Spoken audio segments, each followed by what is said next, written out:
Hello, my name is Scott Mezgian, and today I'll be doing problem number 53 for discussion section 8, and this is for week 5.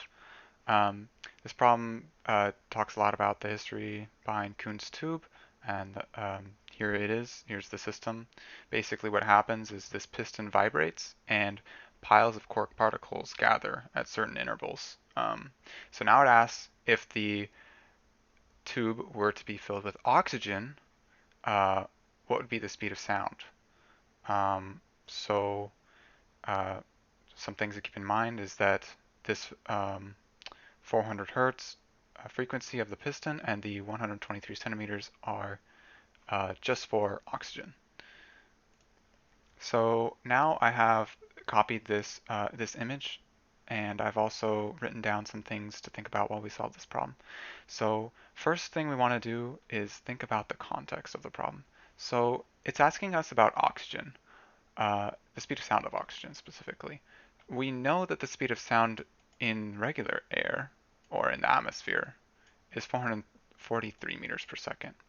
Now, if you know the composition of Earth's atmosphere, it's largely nitrogen, a lot of oxygen, and some other gases as well. But those are the big two. And nitrogen is more common in the atmosphere than oxygen. Now, nitrogen, if you remember from the periodic table, is less dense than oxygen. So that means that um, in a substance like oxygen, we would expect the velocity to be less. This is similar to how when someone breathes in helium from a balloon, their voice gets higher.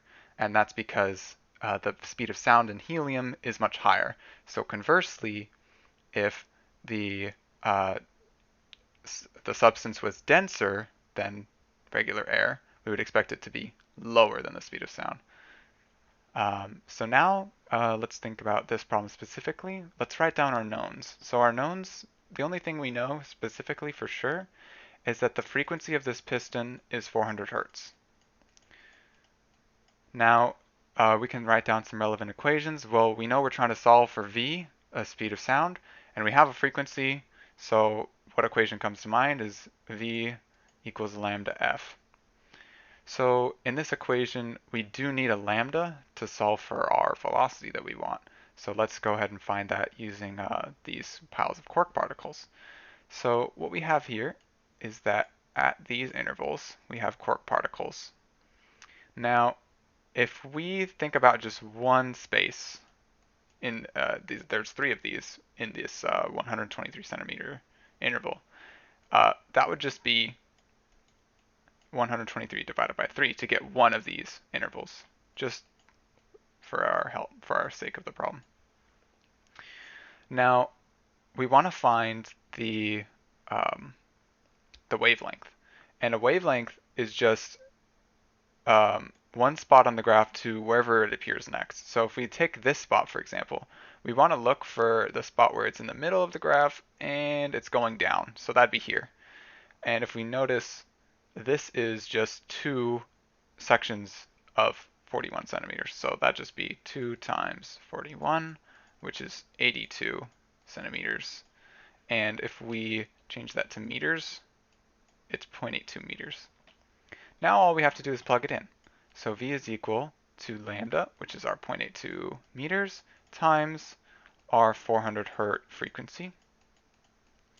And that is just 328 meters per second. And this is good because this is less than the speed of sound in regular air, which we expected it to be less. So that's good.